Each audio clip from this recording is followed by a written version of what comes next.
Hello, everyone. Thank you so much for being here. On behalf of the Environmental Finance Center Network, welcome to another webinar in our Finding a Unicorn Small Wastewater System Funding series. Today's session is on State Revolving Funds, the basics. My name is Zoe Eisel from the Syracuse University Environmental Finance Center. Before we begin, we're going to go over a few logistics and then we can get started. During the webinar today, everyone will be kept on mute to ensure audio quality. If you have a question, please type it into the GoToWebinar question box anytime throughout the session. We will be saving your questions for a facilitated Q&A session at the end of the presentation. GoToWebinar has recently gone through an update, and you can now add live captions, raise your hand, or react using emojis. After the webinar, you will receive a follow-up email that includes a link to the recording and any other information you may need. You can also download the slides from today in the Handouts tab in your GoToWebinar control panel. This webinar has not been submitted for pre-approval of continuing education credits, but eligible attendees will receive a certificate of attendance for their personal record. To receive a certificate for this session, you must attend for the entire session and register and attend individually using your real name and unique email address. Certificates will be sent via email within 30 days of the webinar date. If you have any questions or need assistance, please contact smallsystems@syr.edu. Now for a little bit about us. The Environmental Finance Center Network provides training and technical assistance to small water and wastewater systems in all U.S. states and territories through our Building Technical, Managerial, and Finance Capacity programs. If your community or utility needs assistance with drinking water or wastewater system management, please feel free to contact us through our request form, which I will be sharing shortly in the chat.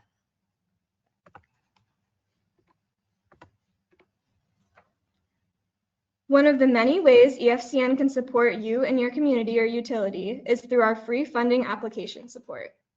Struggling with an infrastructure funding application, falling short on project funding, not sure where to start?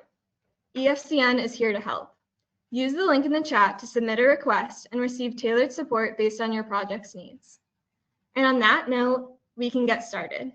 I would like to introduce our presenters for the day, Kathleen Kirkpatrick, Senior Associate, and Carmen Guzman-Simpliciano, Manager for Hawaii and Pacific Islands, both from Capacity Collaborative. Welcome, Kathleen and Carmen, and I will go ahead and hand it over to you. Okay, thank you, Zoe. And I'll start sharing slides here.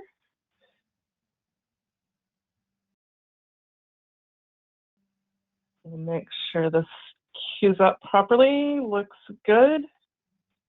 Okay, so here we are. I hope that some of you have participated in our earlier webinars in this series. This is officially session number 4. We started back before the holidays in this series, which really is designed for small wastewater systems in particular. I know that a few of you who registered are potentially from drinking water systems. Lots of valuable information that you can use to learn about SRF for drinking water as well, but we are focusing this one on wastewater systems.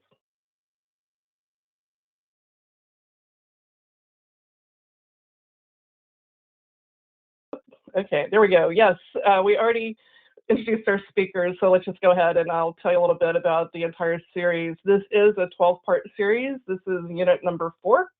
We're going to make sure that you have some information about where to look for more of the details, but I just want to also give you a heads up about what's coming. And a note that if you missed some of the earlier sessions, those are still available for viewing after the fact. They're all of these sessions are recorded. There were a few technical issues with session number 3. Don't let that get you down. There will be other opportunities to learn, and there's lots of information that we'll be sharing that loops back to that for reinforcement. So go back and have a look at those, but do also take a look ahead. I have a sneaking suspicion there will be a lot of questions that may relate to some things that will be coming up later in the series, but we're always happy to take those now. All right, so today, let's talk about what's going on today in session 4. And Zoe, if you could go ahead and launch the poll, that would be very helpful. We noticed from the registrations that a lot of the folks who had registered for the call weren't necessarily from small wastewater systems. So it will be very helpful for us to have an understanding about who's here and what your level of knowledge is about our topic today, which is state revolving funds. Interesting. So lots of folks from regulatory agencies, consulting, larger systems, and oops, I just realized, so small systems technically are less than 10,000 people. So there's a chunk in there between 3,000 and 10,000 that still qualifies as a small system. And then the largest systems, 10,000 people or above. So interesting to see who's reflected here. Lots of other folks, potentially like Carmen and I, who are helping provide technical assistance or consulting with small systems. So that's super helpful. And then our next question, Zoe, if you could go ahead and launch that, is to get a sense for your level of knowledge about Clean Water SRF. Or SRF in general.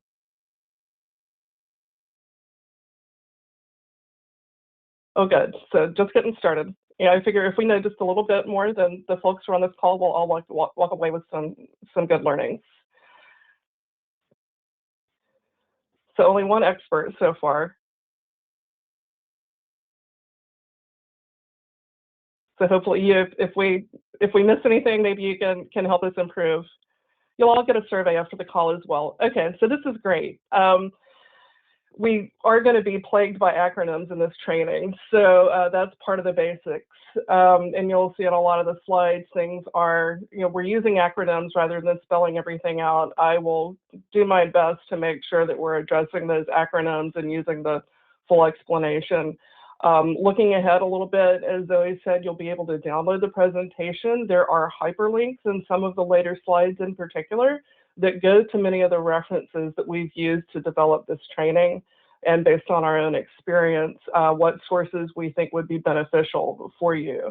So today, we'll talk about those basics, all those definitions and acronyms. We'll get into the flow of how the funding gets from the federal government down to your local communities and small systems.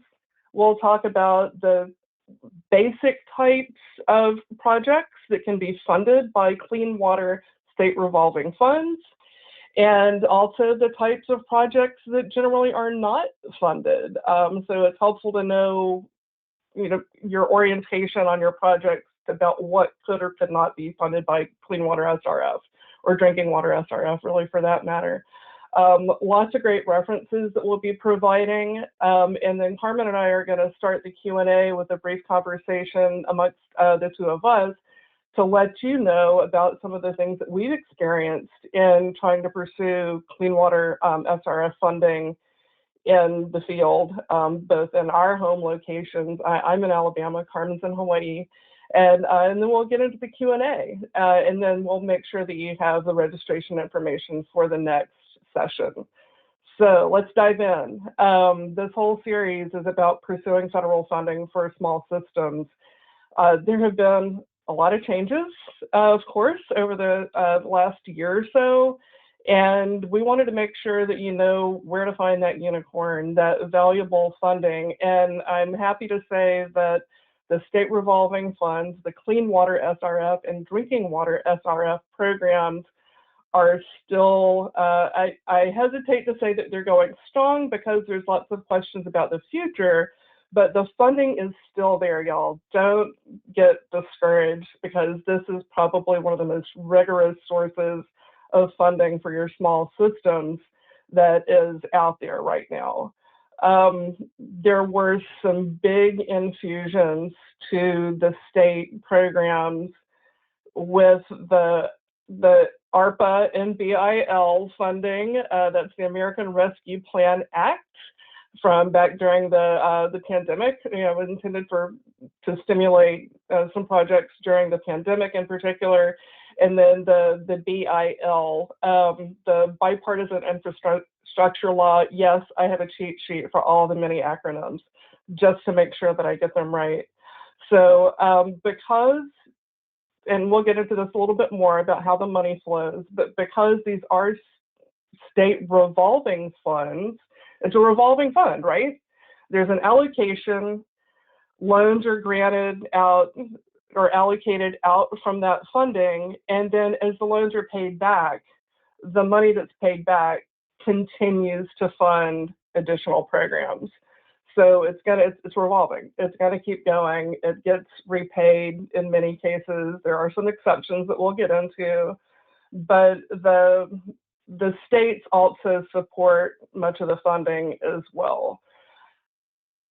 You're probably also already thinking, wow, this sounds complicated. It looks complicated, it seems complicated, and it doesn't have to be. The details do vary by state.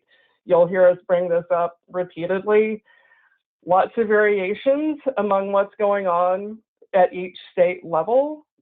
Just know that there's good information out there. We're going to help you find where that is so you can determine what you need to learn in your particular state. And we'll even go a little more in depth on that in our next session in 2 weeks on January 27th. So just to recap, we're at a very rapidly shifting at times federal funding landscape, but the SRF programs do continue. There are opportunities for what's called principal forgiveness, where a portion of your loan may be essentially forgiven. So how the money flows. Don't worry about taking super careful notes during this because we've got an amazing diagram to recap this. We're going to talk about the federal level, where the money comes from, where the allocations are, and we'll get into state level, and then also your local communities or small systems. So at the federal level, congressional appropriations, like the BIL and ARPA, but on a more regular basis, annual budget allocations, like what's going on in DC right now, those congressional appropriations via the Clean Water Act authorization fund programs at EPA, including the state revolving funds. EPA then determines the allotments that go to each state, tribe, or territory. And the EPA regional office and their SRF staff will review and approve the state intended use plans, the IUPs. We'll get into these definitions again here in a couple of minutes. So at the state level, the state agencies are responsible for developing what's called an intended use plan, and that outlines the state's priorities and how they will select projects to be included for funding from the SRF program in their state. There are obviously federal requirements that govern what the funding can be used for. Just know that there's a lot of variation by state. I'm going to keep saying that. So the particulars you need to understand for your individual system really are going to depend on what's happening in your state and what those priorities are. We'll also discuss briefly later today how you can be a part of advocating for your project or your type of project to be included in the criteria that are determining the priorities list. It's called the Project Priorities List, or PPL. Some states publish the PPL along with their IUPs. Again, there's lots of variation, but the states ultimately will solicit project applications from small systems, municipalities. There are in some states, there are opportunities for community-based organizations, for instance, or areas that are not part of the municipalities, but maybe part of a county system. So there are lots of other categories, but we know that that's predominantly small systems, very often municipalities, but there are other potential entities that are eligible for SRF funding. Something that I really want to flag that Carmen and I have learned, a lot of people either aren't aware of or don't take advantage of is the public comment period for the intended use plans. So the states develop their plan, they draft their plan, and then they're required, because this is federal taxpayer funding, ultimately, it's a U.S. public program, there has to be a public comment period. The unfortunate reality is that very oftentimes the states feel rushed, and the public comment period is very minimal. I'll give you an example from my home state here in Alabama. The most recent IUP that was actually related to 2025 fiscal year funding was published the week before Christmas. And it had, I think it was only a 14-day comment period. So you can imagine when we found out that the IUP had been published, it was a mad scramble to make sure that there was an opportunity to even review the IUP and provide comments to the state agency. So we'll also be sharing the references where you can find out how to learn about the public comment periods as you get to know your state agency and the typical calendar cycles for these projects in your state. So I just wanted to really flag that because it's something that we've found, unfortunately, not many people are aware that they even have an opportunity to comment on the intended use plans. After that public comment period, the state has to submit the plan to EPA, to the regional office for their review.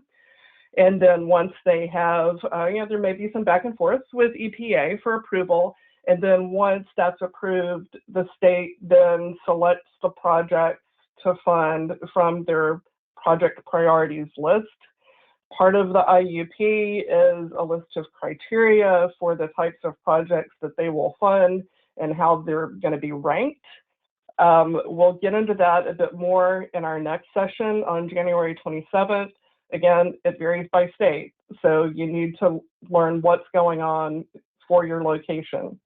At the local level, and you might notice this is actually a longer list. I think this is probably a good thing. For your small system, for your location, for your municipality, whatever entity it is that's applying for the State Revolving Fund, it's really important that you are already engaging in understanding your assets, your system. If you've been to some of our previous webinars, you've heard about the importance of getting prepared to know what you're going to do. And we're going to talk a little bit about timelines later. This is all very cyclical. And it takes time to do all these things. So don't wait until you see an IUP before you start planning. The time to start planning your projects is now. Develop those project proposals, incorporating what you know about local needs based on your current situation. I mean, chances are you know what you need, but really there are a lot of very small and rural systems that maybe haven't identified all of the issues to the extent that they need to in order to do an application. So we'll, there are possibilities for funding some of that work as well, although just know that it may not be through SRF. So the localities, again, get ready, develop your project proposals, know what your assets are, know what your needs are, and then make sure you're reviewing those state level intended use plans and potentially comment on those. I mean, if you have concerns about the intended use plans and maybe the criteria don't fit what are priority needs for your location, it's okay to comment on that. So the big piece of all of this that I can't reinforce enough is that this is a revolving loan program. Just like our own personal finances and loans, you need to have the status of your own financial house understood, even if it's not good. You have to have those financial reports. If you haven't had a fiscal audit in a while, that's something that you're very likely going to be required or expected to do to some level there's a range of different like levels of details, I can say, for financial reporting and for financial audits, but just know that that aspect with these revolving fund programs may be at least as critical as having good engineering plans, for instance. So be thinking about that now. Your project implementation, obviously, if you're selected for a state revolving fund project, the state's going to want some assurance that you're actually going to be able to implement. And that, again, relates to the financial reports, your local capacity. And they understand that if you may need to do some capacity building in terms of like workforce development, increasing your staffing levels, you've got to have the staff and the capabilities or the engineering support, potentially even through contractors, to execute the work that you've applied for the loan for. And then ultimately, you got to repay the loan. There are opportunities for sort of 0% loans, and there's like forms of SRF repayment that you may even hear the term negative interest, which to me seems very counterintuitive. It's fairly rare, but it's still out there in some states. And sometimes the entire principal of a loan, that entire loan amount, is forgiven. So it's essentially a grant. So these many different forms can all be part of SRF. Again, it depends on your state. So here's a really terrific graphic that I first learned about from River Network. Both Carmen and I, just not quite 2 years ago, were invited to participate in a training program specific to SRF programs for our states. That was developed, this training program was developed by River Network in partnership with PolicyLink, because I think they had an understanding that there were not a lot of people beyond potentially, water and wastewater systems and state agencies and a few technical assistance providers and maybe engineering consultants that even knew what the SRF program is. And I think that's still true. But through some really terrific research, there's a whole host of people who really truly are experts now about SRF at a variety of different levels. That could be at the federal level, looking at the whole range of options with SRF, and they've done the research about what's happening in each state, which we're going to share with you today. And then, as a reference. But this roadmap for the state revolving fund, revolving, it almost sounds like it should be a circle, right? But the circle's there at the end with the repayments of the loans. But this diagram, the roadmap, does a terrific job of really illustrating each step in the process and recaps the information that I just gave you about the federal, state, and local level interactions. The one thing that I didn't include in the previous slides that I want you to think about is the ratepayers. Every system has ratepayers. And we here, working with small rural communities, often the ratepayers aren't aware of what's happening to create the changes in what they're paying for their water or wastewater utilities in general. And then sometimes you ask the operators or the water boards, and they're like, "Oh, we send all this information out in our monthly bills, and periodically we may share information with the public, or we have a Facebook page." But I'm just here to tell you that those lines of communication, especially in the cash-strapped smaller systems and rural communities, are rarely as actively engaging as you might be led to believe. So this is me encouraging you to really work on your community engagement plans. Lots of great guidance for that, and then there's lots of technical assistance from organizations like ours that can help you with that. And oftentimes, I will also mention that that technical assistance is at no charge to your system. So it's not going to be expensive, and it'll help you achieve your goals. All right, so quick break here. Getting into, I can't say that this is nitty gritty, but it'll prepare you for the nitty gritty, okay? So what types of projects are typically funded? And this is for the Clean Water SRF, specifically, not necessarily the drinking water SRF, okay? So what types of projects are funded? Treatment plant improvements. You know, of course, if you've got needs to improve your treatment system, your treatment works, and all the pipes that flow to it, and you, like a lot of small systems, have not been able to properly maintain your system, or you've got stressors from increased storm severity, any number of things can happen, right? We all know that there's been a lot of deferred maintenance. You can fund treatment plant improvements. I think that's probably the most obvious one. Combined sewer overflows, yeah. You can fund corrections for that. I mean, you can read the list. I won't go into this in too much detail. Bottom line, refer to your state's intended use plan, get to know your state agencies, have those conversations with the SRF folks at your state agency to develop an understanding about what's happening in your state and what their priorities are. I do want to point out non-point source control and green infrastructure projects, since I've gotten some questions about that, especially recently. And I'll use an example from my home state here in Alabama.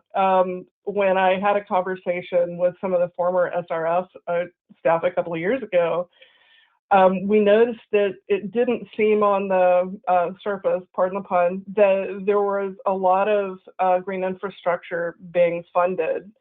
And they kind of fired back and said, well, you know, that's because it's being wrapped into the loan agreements and the projects to do things like correct issues with infiltration and inflow.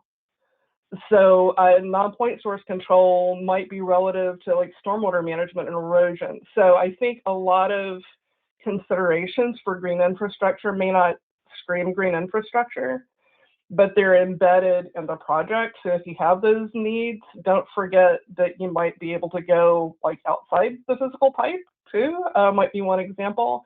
The other aspects that are getting a lot of attention these days are security. We know that there are, you know, I think we hear more about it for like hospitals and other public services that are essentially held hostage by people hacking into their computer systems.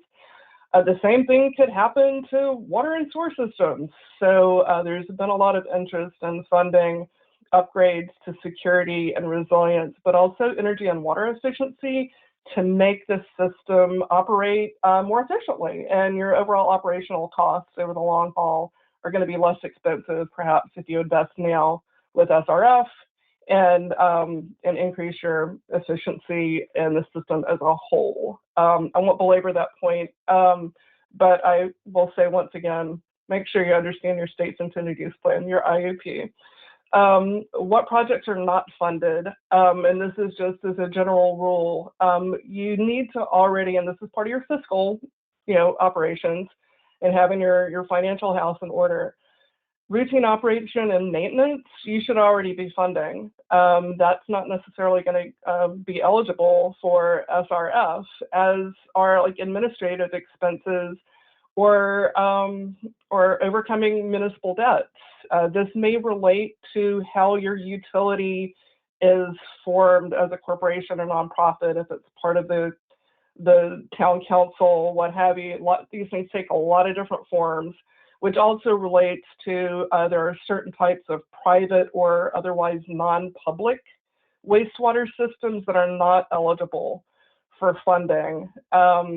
There are always going to be exceptions, but I think this is a general rule. If you think about, for instance, if your town wants to attract a new large residential development and you don't currently have capacity to manage that wastewater, That's one of the things that's not really going to be a high, strong candidate for funding, if funded at all, because the objective with the SRF is to improve your current system. There will be opportunities for like supporting redevelopment, for instance, or if you need to bring failing septic systems into a current system. So but SRF really is not intended to pay like for day-to-day operations, routine maintenance, and for increasing capacity for speculative development. In other words, you can't say, oh, we can't use SRF to increase the size of our system and do that in a way that's speculative. It's really to address your current conditions. Hope that makes sense. This is a question that I get a lot, and I think from my perspective, as someone who's been working with nonprofits for a long time, we think a lot about grants. I mean, grants for the most part are not something that you repay. It's funding that you take in. Sometimes there's a match requirement, but these are revolving fund programs. It really depends on your state as to how much it costs. But I can tell you that the objective is to make these revolving loans very affordable and very competitive below market rates. In other words, it should be more favorable and better for your ratepayers for you to apply for an SRF loan or project and repay that than it would be, for instance, to issue bonds. Now, that may not hold true for very large or more urban systems, and there are other sources of funding. Shameless plug for the rest of the program here in this series. There are other sources of funding that can either complement SRF or actually take care of some of the work that needs to be done. But really with SRF, I mean, this is the big source for funding for small systems these days. Again, depends on your state. So make sure that you're aware of it, but also don't discount some other possibilities too. A lot of communities, which are the acronym for disadvantaged communities, or DACs, may be eligible for some level of principal forgiveness. So it's principal with an A, not an LE. So a portion of your loan amount is essentially forgiven, which may actually, if 100% of the principal is forgiven, it's essentially a grant. But because these are loan programs and it's related to also ensuring that your system has the capability to repay the loan and become sustainable on its own without always requiring grants or loans to operate, they want to make sure that it's not just environmentally sustainable, but fiscally sustainable. So know that there are programs in most of the states that will allow for some level of principal forgiveness, or some other state programs that can help fund your project, so it doesn't have to cost you anything, really. But do know that project development costs that come in advance of your application, your proposal for SRF projects, that may not be covered. In a lot of cases, it's not, but there are programs that can help you with that. So ask your state agency, ask technical assistance providers. There's a whole program. Zoe already shared the link with the help form for EFCN, and take advantage of that. You're not on your own with these things. Just know that there probably are going to be some project costs in advance of pulling together a proposal for SRF, and those may or may not be covered. All right. Here's another good one. I've been talking now for almost a half an hour. Speaking of timelines, yeah, it takes a while. From the point at which Congress has gone through all the budget appropriations for a particular fiscal year, which we know in recent years, they're actually, kicking the can down the road a little bit, or maybe using continuing resolutions. So those allocations don't necessarily move quickly. I will say, and I pulled some numbers yesterday, over $3 billion with a B dollars has been allocated nationwide for just the Clean Water SRF program in recent years, and even more than $3 billion in recent years for the Drinking Water SRF, and that's just for the base funding, not including things like earmarks or like specific congressional allocations for very specific projects. So it's still a pretty robust fund, at least for the next couple of years. But it does take time. Again, we'll help you find the references for what fiscal year cycle your state is currently in with the intended use plans and the priority project lists, the IUPs and PPLs. When those are published varies by state. There are some sort of general timelines, but really get to know what's applicable to your specific project. Those public comment periods, as I mentioned earlier, can be very brief. They can be challenging to track or even know when they're going to be published. So once again, it's super helpful to get to be friendly with your state agency and the office specifically within that state agency that manages the SRF programs. I will note here, we've been talking primarily about the Clean Water SRF, the wastewater funding potential. I'll just flag that in some states, the agency which manages the Clean Water SRF is actually different from the agency that manages the Drinking Water SRF. In some states, the Drinking Water SRF is actually managed by something along the lines of the Public Health Agency. So, whereas the Clean Water SRF tends to be an environmental agency. So there may be multiple agencies involved with the two different funds. And then, we haven't even, and we're not going to today, get into special allocations for things like emerging contaminants and lead service lines. So again, all the more reason to get to know that state agency personnel and stay in touch. It's not a one-time deal. Develop those relationships. Quick recap here. This is actually some information that those of you who were on our earlier calls in the series are familiar with. Get ready, do your asset mapping, think about the size of your project, get to know your agency and where to find technical assistance, and get all those financial documents in order. If you need an audit, go ahead and plan for it, because chances are that's going to be valuable information and may actually be required for your application. Again, project development and proposal support. These are these are hyperlinks that you'll find in the PDF that you can download, and that will give you good information. Get to know your state agency. There, I said it again. I almost put that on every slide just to see if anybody noticed. But yeah, a plug here for our state agency is there's a lot of people that are working really hard, some of them with vastly reduced state budgets at this point, because they also depend on federal funding. But they are really eager to move the money. They want to help.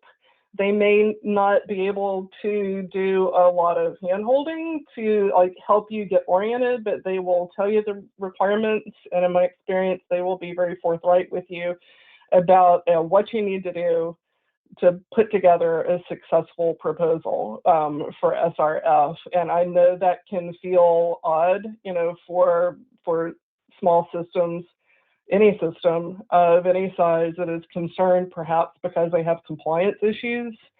I think the agency staff, as a general rule, they really want to be able to help you. And if they know that helping you learn about the SRF program, they're not going to write the proposal for you. But if they can help you pull together the information and find the help that you need to put together a good proposal, they're going to be able to get that money out the door and move on to the next project. So there you've got it again. Once again, get to know that state agency. All right. Here's the information that I really want to encourage everybody to pursue all of these links. There's one more slide after this one too.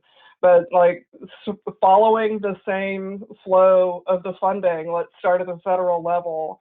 The Clean Water SRF landing page at EPA hasn't changed much in the last year. And it's really a valuable resource, but there's so much information there, y'all. It can be hard to take it all in, and you're pursuing a lot of links, and some of those are changing. There may occasionally be dead links, but there's still a lot of really good information there.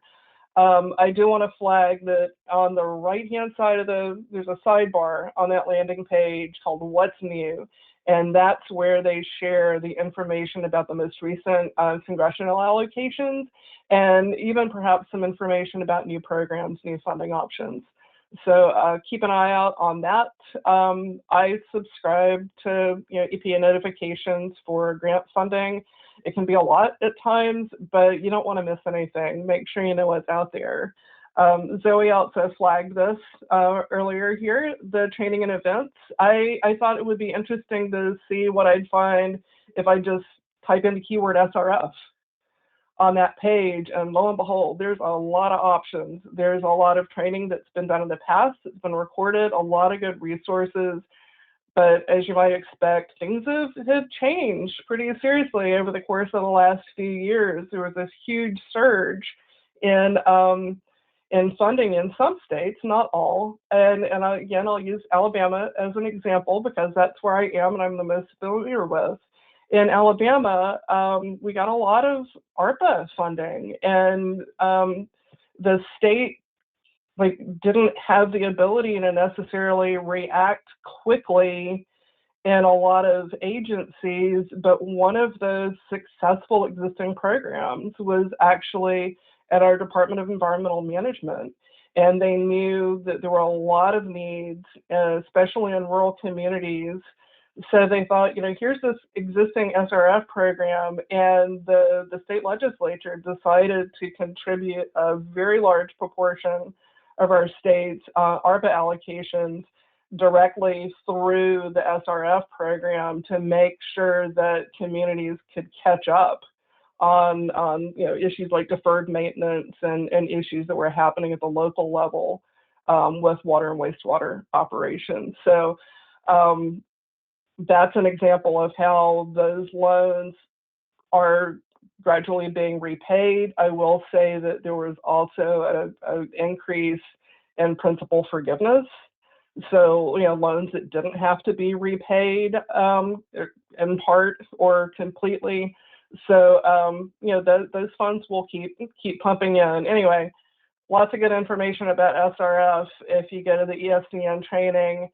And then the funding sources by state or territory, I wanted to list that individually because I know some of the questions that we've gotten in advance were, for instance, like, where do I find information specific to my state? Is there training available specific to my state? This will be a good place to start looking for that. And then, in the next couple of sessions in this series, we can also help you, drill down if you're not finding that information, and we'll try to help you with that. Because chances are it's out there. This is kind of tiny, my apologies.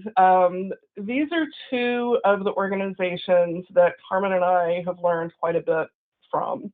And for instance, that roadmap graphic that I shared earlier, that was developed by River Network. Their State Revolving Fund advocacy toolkit was really designed for clean water advocates and community advocates, not necessarily water systems.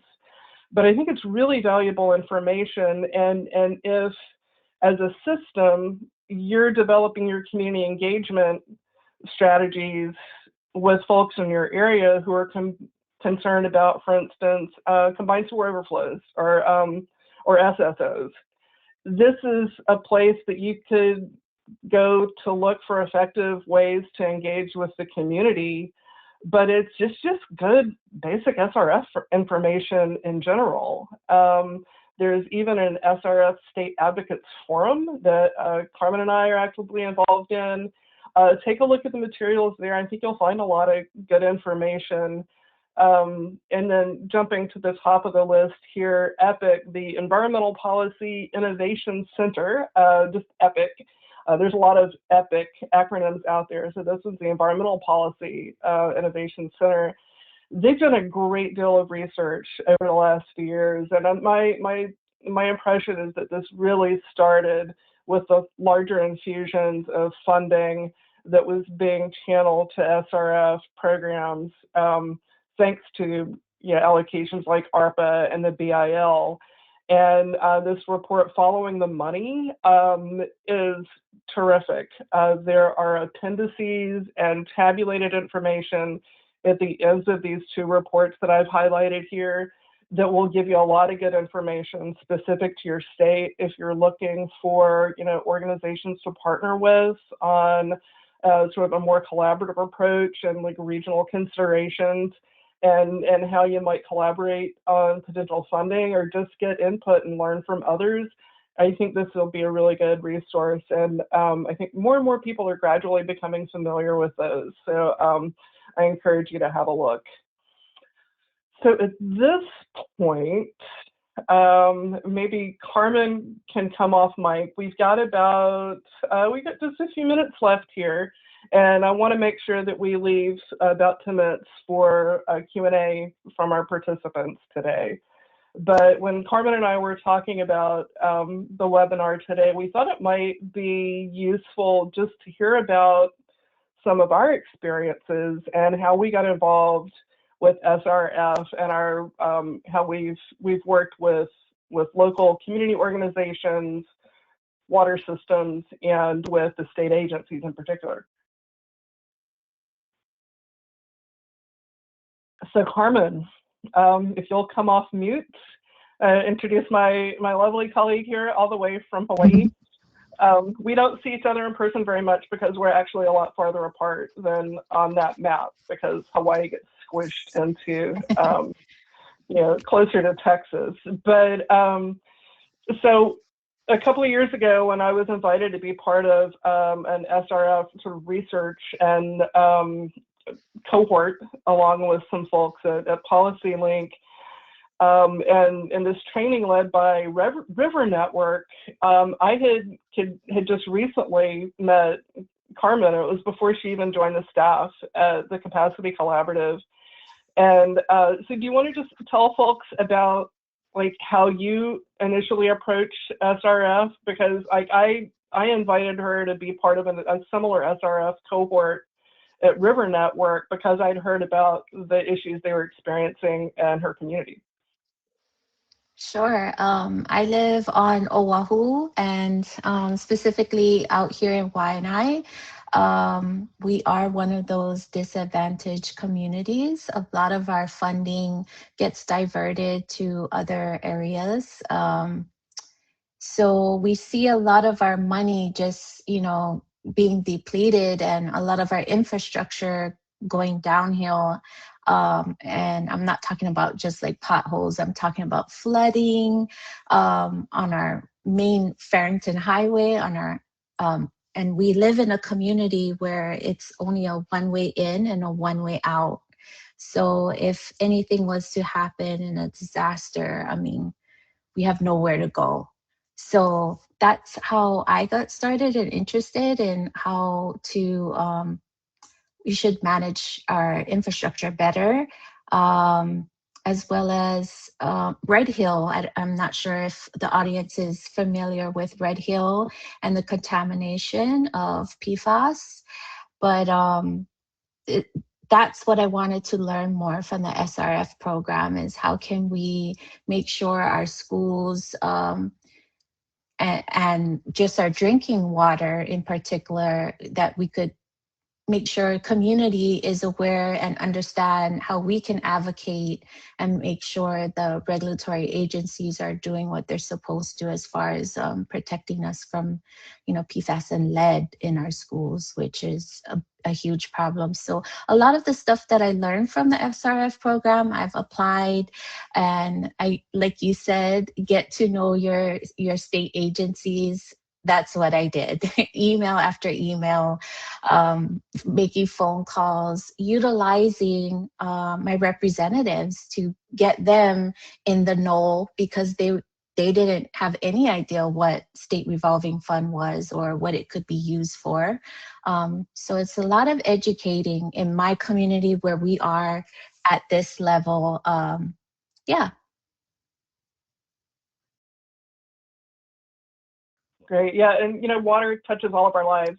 I think about the entire water cycle, and, of the Clean Water SRF and Drinking Water SRF, two programs. It's, I understand there's the need to handle those separately for a variety of reasons, but we really can't forget all of the connections to both aspects of our water cycle, but also all of the people who are part of that flow, pardon the pun, of the water cycle, because one of the things that I've witnessed across the Deep South in particular is that it's sort of easy for overtax.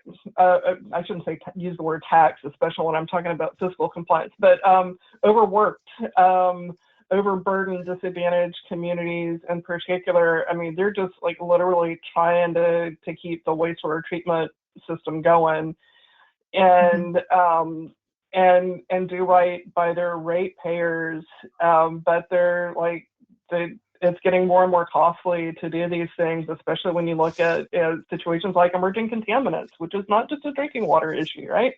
It's a water source issue as well, like you mentioned with Red Hill. So, what can the average citizen do? And y'all that are here from regulatory agencies and from consulting firms, it's like, how do you get folks involved at a variety of levels and introduce some of these concepts from what is a pretty expensive program? But in a lot of these remote areas, the workers are underfunded, they're already overworked. They take a look at some of the SRF guidance that you might find online, and they don't even know that some of these technical assistance options exist. And then you get to the state agency level, and the folks that are, on the ground are thinking, it's like, oh, they work at the state agency, so they know about all the things.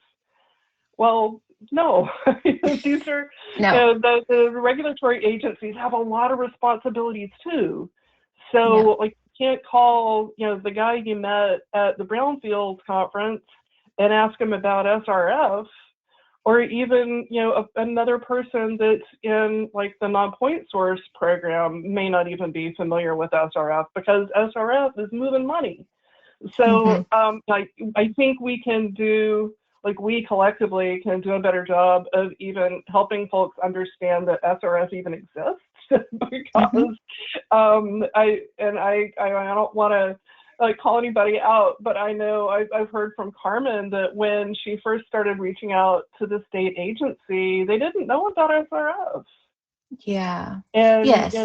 And yeah, let me jump in really quick. So the Department of Health handles, are a lot of non-point source pollution, and I took them on a site visit of where the issues were, kind of gave them a rundown in the community to see firsthand.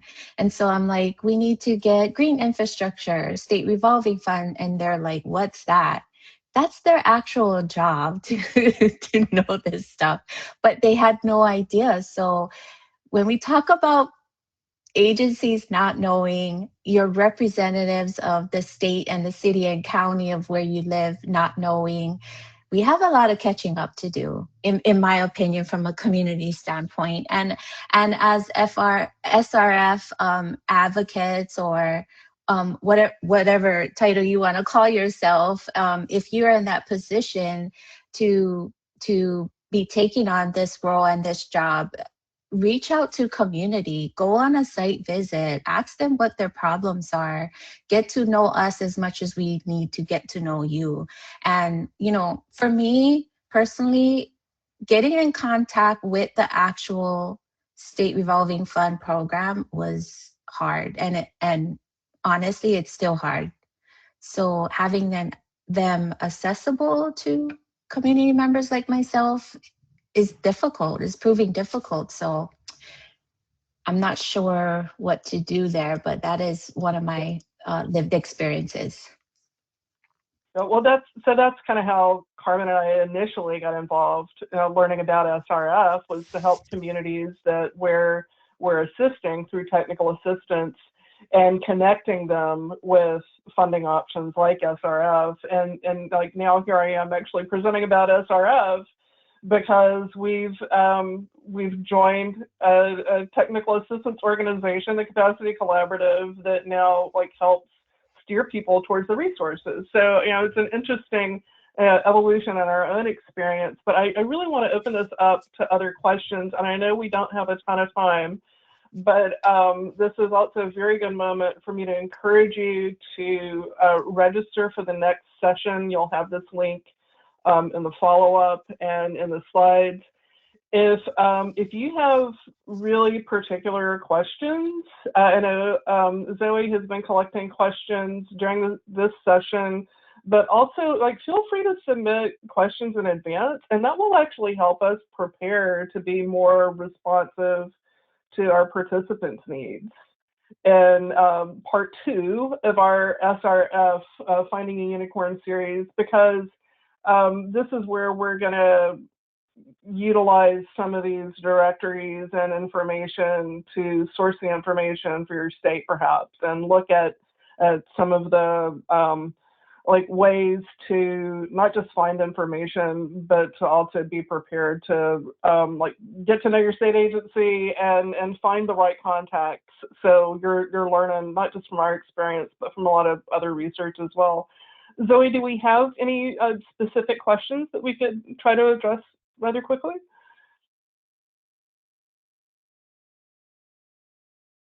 I think we need to give people a couple more seconds to get those questions in. I would really encourage people to type them into the questions portion of GoToWebinar. But I can start you off with one question, which is that if you could leave the attendees here today with only one thing, what would you want them to remember most from this session?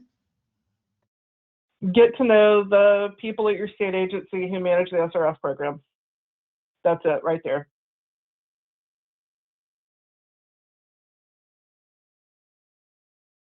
Thank you. It looks like the audience is being shy, so I'll just give them a couple more seconds. Well, maybe you're holding all your questions for the next session, which is not a bad thing, but we want to be responsive to your needs and interests out there. That's how we provide technical assistance. We're not just going to throw a bunch of information at you. We want to hear what your needs are. So that's why we've got a 2-parter on this. So our stated goals for the next session were to, and I'm just double checking here, like finding information specific to your state. We've already shared some links so you can get started on that. If you're hitting roadblocks, you know, you got 2 weeks before the next session, you can submit those questions like, hey, I'm having a really hard time finding any information about such and such, whether it's, you know, a particular location or, you know, when is that IUP? I'm confused, I'm lost. It's complicated. Don't hesitate to ask questions. But yeah, we also want to help you find lists of projects that have been funded by your state previously, because that can be really informative to help you think about formulating your own project to be funded by SRF, and perhaps the connectivity with things like green infrastructure. So, you know, understanding those state IUPs is really critical, but first you got to get to know the state agency. All right, we're pretty short on time, but I think there is one question that I'd like to include before we completely close out. And we have a few more questions in the chat that we'll forward to you so that you can use them in your next session. Right. We have one person that works at a state agency, and they're wondering what is the best thing a state agency can do to better serve the public in regards to SRF? You know, I think the best thing that they can do to serve the public would be to periodically host information sessions. But, you know, the thing that's going to continue to come up is make those comment periods longer. Give people time to really to digest the intended use plan that you've probably been working on for months. And then, you know, you publicize that. You know, some states do it without any sort of like background information, like put the thing in context, you know, have a public meeting, take questions like this, and really like get people involved at a variety of levels. Just because you're not getting comments on your IEP doesn't mean that people don't have concerns, right? I think we've all gotta work at it. So that would be, oh, that's 2 suggestions.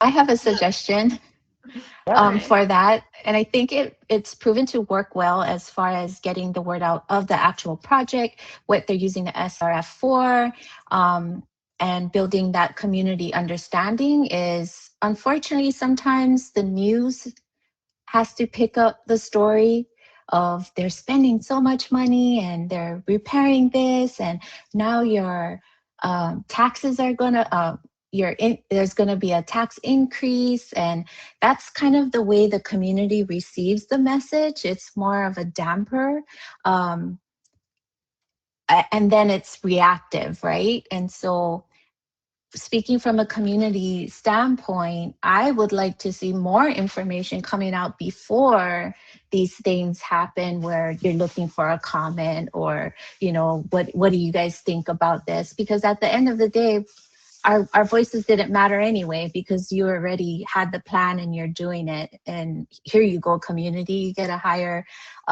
fee now. And that's the way community here in Hawaii receives the information. It's awful. So I would say get the information out early enough, give them a good amount of time to respond rather than being reactive to the project. Thank you. That's super helpful. Huge thank you to Kathleen and Carmen for sharing their expertise with us today. Following this webinar, you will receive a follow-up email with the slides from today and a link to the recording. We also ask that you complete the webinar evaluation following the webinar, so you can let us know your thoughts on today's session, as this helps us plan future webinars on topics important to you. Thank you again, and we hope to see you at future EFCN events. Also note that the YouTube link for other recordings is in the chat. Have a great day, everyone. Thanks, everyone.